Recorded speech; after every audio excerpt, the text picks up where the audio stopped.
Hukay sa campus ng Tarlac State University, peligroso daw sa mga estudyante.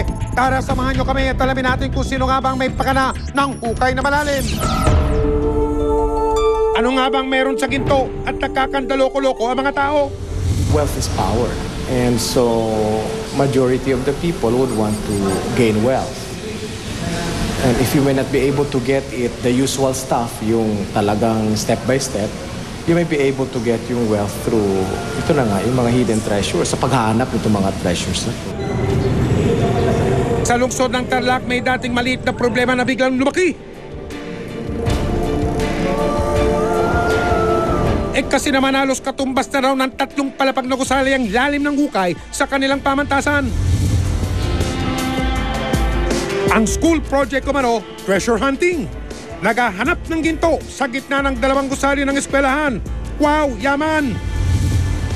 Pagkiwari ko, ano yan, mayroon ng plano talaga yan noon siguro. Pero pagkakalam ko, mayroong septic tank silang ginawa din doon eh. Doon sa tabi ng hukay. Kasi may septic tank ngayon doon, na luma. Mayroon yatang bago ngayon doon. Pero yung hukay, kakalang ko na doon sa pagitan ng 2 septic tank, yung luma at saka yung bago. Dapat may kaukulang permiso mula sa gobyerno bago magsimula ang namang tinatawag na treasure hunting operation sa ating bansa. So mula nung nagsimula kami ng receive ng mga application for treasure hunting, for 2 years, meron ng mga 60 applicants. At sa mga 60 applicants na ito, ay 13 lamang ang nabibigyan namin ng permit. At dito sa 13 na ito, isa lamang ang may complaint. So, na-revoke na-suspend na namin ang permit nito. Sa mga report naman ng mga illegal treasure hunting activity ay napakarami rin. For 2 years, naka-receive na rin kami ng almost 30 complaints regarding illegal treasure hunting activities. Pero ang umano'y treasure hunting operation sa Tarlac State U, walang kaukulang permiso mula sa gobyerno. Base sa record ng Cultural Properties Division ng National Museum, walang iniisyong permit ang National Museum dito sa Tarlac. Ang danger ng isang treasure hunting activity kung walang mga environmental programs na sinusunod sila ay yung probable mag-collapse yung hukay nila at matabunan yung mga tao. Tila ibinaon na nga ba sa limot ang kaligtasan ng mga tao kapalit ng ginto? Ang pagkakalam po kasi namin kanina, parang kainan siya ng mga nagtatrabaho sa PSU, mga workers. Pero hindi namin alam na treasure. Ano man po yun. Comment po muna ako yan. Kasi kanina may mga trabahador po dyan, hinatira ng pagkain, nakala namin dyan sila kumakain. Ang mga otoridad naniniwalang time is gold. Kaya kaagad nagsanib puwersa ang pamahalaan lungsod ng Tarlac at ang mga tauhan ng Cultural Properties Division ng Pambansang Museo para sa isasagawang surpresang inspeksyon sa campus ng Tarlac State University kasama ang investigador. Tumambad sa mga otoridad ng isang malalim na butas sa lupa na bunga umano ng halos 5 buwan ng pag-uukay. Mga gamit na katulad na nakita ko sa site, makikita natin yung mga water pump na usually na ginagamit ng mga treasure hunter. Mga ilaw na para makita nila yung butas na kanilang nuhukay, mga hagdanan at mga lubid na mahabang lubid na karaniwang ginagamit sa pagta-treasure hunting. Iginihit ng ilang trabahador sa lugar na hindi treasure hunting o paghahanap ng ginto ang pakay ng kanilang paghuhukay. Excavation of septic tank. Septic tank. Dito, public place. Tila hindi naman nagustuhan ng ilang trabahador ang surpresang inspeksyon na ginawa sa kanilang lugar. Bakit may kanila dito, sir? Sa medium daw ito, sir. Nag-aalay daw kayo. Totoo po ba yun, sir? Masama mag-alay? So, totoo, sir. Nag-aalay kayo. Ewan ko, hindi ko alam. Basta tanungin nila lang yung nakakataas. Wala kaming alam dyan. Wala kayong alam. Anong utos? Kami at Sabador lang. Maghukay lang. Ano raw po pinapahukay, sir? Ewan namin. Basta maghukay lang kami. Gano'ng kalalim na raw po yung hukay? Hindi namin alam. Tigas naman ang ulo mo eh. Kasi kung ayaw ninyo, nagpapaliwanag lang kami. Di ba, sir? Ayan, nakikita po natin, matigas ang ulo. Mismo ang presidente ng Tarlac State University ang umarap sa mga otoridad para magbigay linaw sa reklamo ng illegal na treasure hunting sa kanilang eskwelahan. Last December, we were host to SCUA 3 regional competition. And we assigned there in that place yung TCA. turned out na umaalingasaw yung aming sewage. So, pagkatapos namin nag-host, after a while, mga January, sa pagkatapos na, pinaaayos ko yon. Eh di para palitan, ayusin. Eh meron naman medium na nagsabi, nakakatawa nga, ito nga nakakatawa. Ma'am, parang meron mine dito. Oh talaga? Tingnan nga natin. Sabi namin gano'n. So we tried, pero wala. Ngayon, hindi na. Dahil wala, sinabi ko pa nga sa mga faculty and staff namin na may mga, kung meron gold na makita o sabi ng medium, may nagsabi, meron daw. Sa atin lahat yon.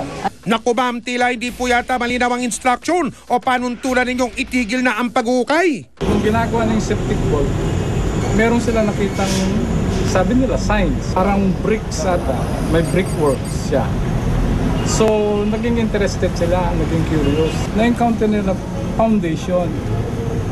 Solid siya, solid na concrete, na black na malaki. Tapos may nakita silang coin, silver coin. Tapos nakakita kami ng pako.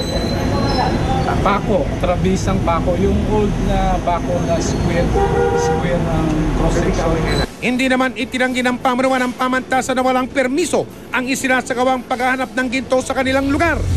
Hindi na safe to, lalo na malapit lang sa mga pundasyon ng mga building. Kaya pag umulan na malakas, may tendency na mag-collapse yan, dadamay pati yung mga gusali na nasa paligid niya. Dapat to ipa-stop na. Kasi po, lalong ganito, magtatagulan na po, baka may possibility po na gumuho po yung lupa. Kasi nga, ang alam ko lang, inaayos namin yung sewage, yung amin poso na ito. Ma'am, kung inaayos niyo po lang yung sewage, dapat po wala po kayong mga nakandila. Hindi ko alam yung mga kundilang yun. Kahit na yun. Means to say po, na-ongoing pa din po yung Hindi kasi nga hindi naman namin sure na meron.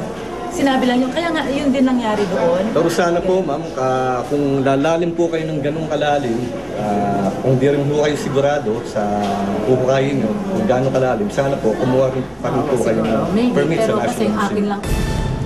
Nililaw rin ang pamunuan ng Tarlac State U na hindi sa pondo ng eskwelahan kinukuha ang panggastos sa pagpapahukay ng lupa sa kanilang eskwelahan. Nag-ambag-ambag yung mga interesado na sabi nila, curious sila, nagbigay sila. Yung parang, lang yung out of curiosity. Pero hindi ginamit yung TSU funds doon. Dahil sa kawalan ng kaukulang permiso, iminungkay ng mga tauhan ng Pambansang Museo na kaagad ipatigil ang paghuhukay ng lupa sa Tarlac State University. Sinangayunan naman ito ng pamahalaan lungsod ng Tarlac. Kabilang umano sa maaari nilang paglabag ang pagsuway sa itinakda ng Republic Act 10066, ang National Cultural Heritage Act of 2009. Iimbestigahan din naman ng Commission on Higher Education o CHED ang reklamo laban sa pamunuan ng Tarlac State U. Maaari rin daw masampa ng kasong administratibo ang mga opisyal ng eskwelahan kung lumabag nga sila sa mga panuntunan ng CHED. Ilang araw matapos ang isinagawang surpresang inspeksyon sa Tarlac State U, may paunang hakbang na ang pamahalaang panlunsod ng Tarlac para hindi na may pagpatuloy ang pag-ukay sa loob ng eskwelahan. Pamomonitor po natin ito. Hindi po natin palampasin ito. Makipag-coordinate kami doon at sabihan sila na sarado, tambunan o isecure man lang yung lugar. Kung minsan ang maliit na butas lumalaki ng tuluyan, pero hindi kailanman maibabaon sa pagkalimot o pagsasawalang bahala ang paghahanap ng solusyon sa sinimulang problema.